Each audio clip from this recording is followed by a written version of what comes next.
spin of the electron is half spin, and that means that the spin, as far as the spin goes, if we forget about the orbital motion of the electron and so forth, the electron has two spin states corresponding to spin a half, plus a half and minus a half.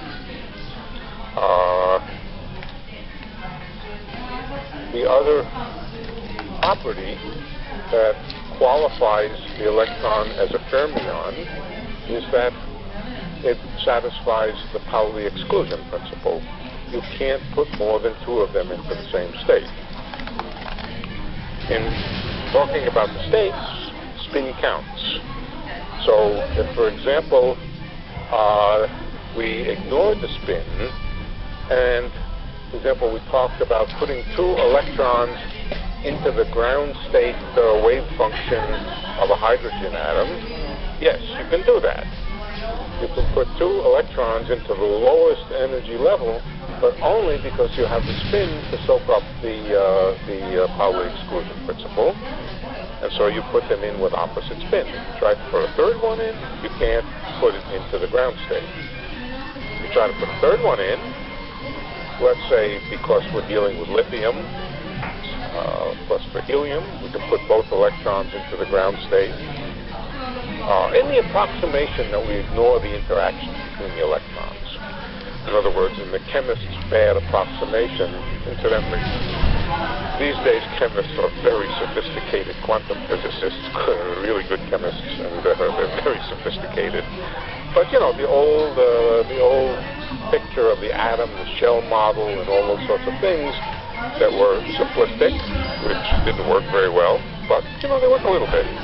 You can put two electrons into the ground state of the helium atom, so the helium atom behaves as if you had two electrons both in the lowest energy state, and that's okay because they have opposite spins. If one is up, then the other is down. If one is down, the other is up. In fact, those two electrons are entangled. They're entangled in exactly the way that, well, they're entangled. One is up, the other is down. One is down, the other is up. And that's an entangled state. Once you go to lithium, you can't put another electron into the ground state. And I don't mean into the ground state of the hydrogen, of the helium atom. I mean, of course, into the ground state of the electron wave functions in the vicinity of the lithium nucleus. The lithium nucleus also has a charge, and it also has a collection of wave functions for electrons. You can put the first one into the ground state, you can put the second one into the ground state, but then the third one has to go into another state. Simply no room for it. By room, I mean from the point of view of the exclusion principle. So you start filling another shell. And how many energy levels are there at the next shell? Well, we can draw our energy level picture that we drew before.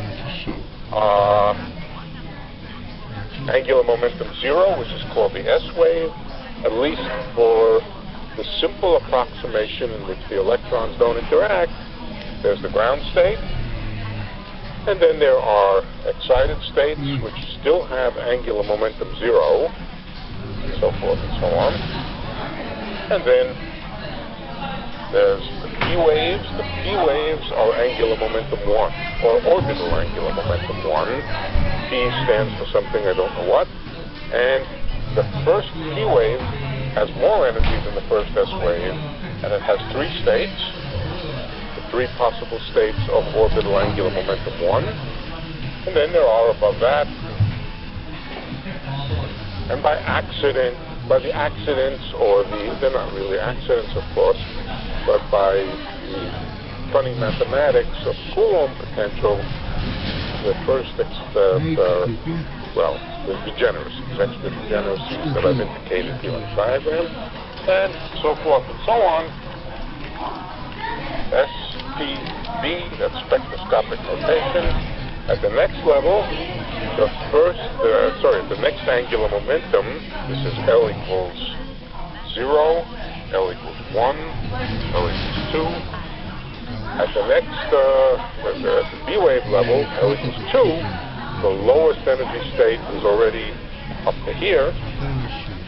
1, 2, 3, 4, 5.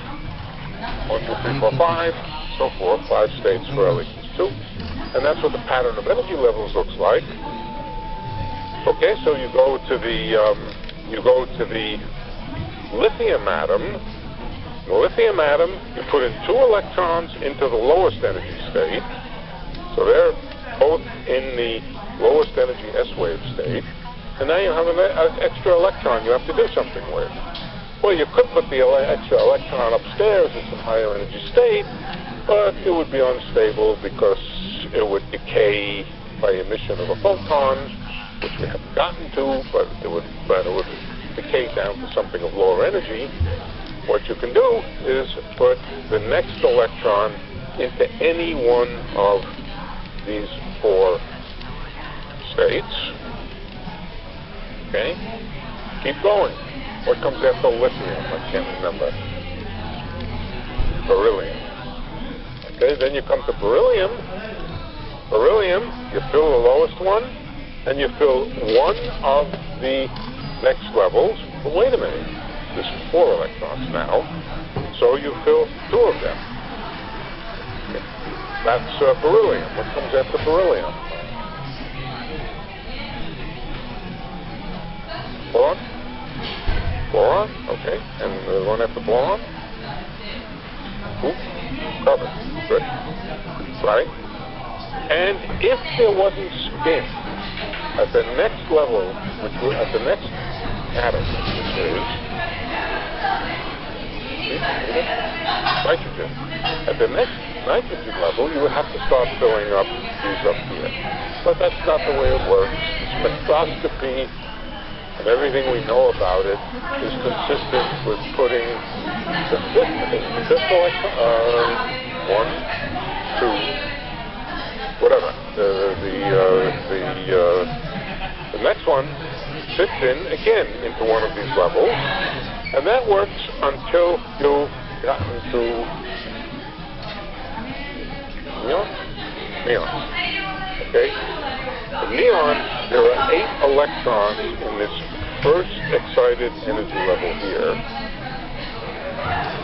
Why are there 8? Well, 1 for each orbital angular, 1 for each orbital state, but you also have a spin degree of freedom, so there are 8 states that can be occupied here, and then beyond neon, I don't remember my chemistry, sodium? Yeah. Right. Sodium is the next metal. And, right. You have to put one of them up here. And you know the story. I mean, you know the story as well as I do. Valence electrons and so forth. Sodium looks sort of like hydrogen, so does lithium, because it has 1 extra electron in the outermost electron orbit and so forth. I didn't want to do chemistry tonight. I just wanted to remind you that 2 things seem to go together: the exclusion principle and spin a half. Now, could you have, here's an interesting question, could you have particles which were spin a half but didn't have an exclusion principle? You could put a spin a half. Before I talk about that, let's talk about photons. So photons have an exclusion principle. Photons most certainly do not have an exclusion principle. And in fact, classical electromagnetic waves are typically waves in which many quanta photons are all in the same state. That's what makes them classical, that they have a very, very large amplitude, a very, very large number of photons all in the same state. And so photons most certainly don't have an exclusion principle. In fact, it's almost the opposite. There's a tendency for them to want to be in the same state, but of course photons don't want anything, but they do tend to congregate in the same state, whereas fermions, the half-spin particles, can't be in the same state. So you might ask, could there be a particle of half spin which doesn't satisfy the Pauli exclusion principle?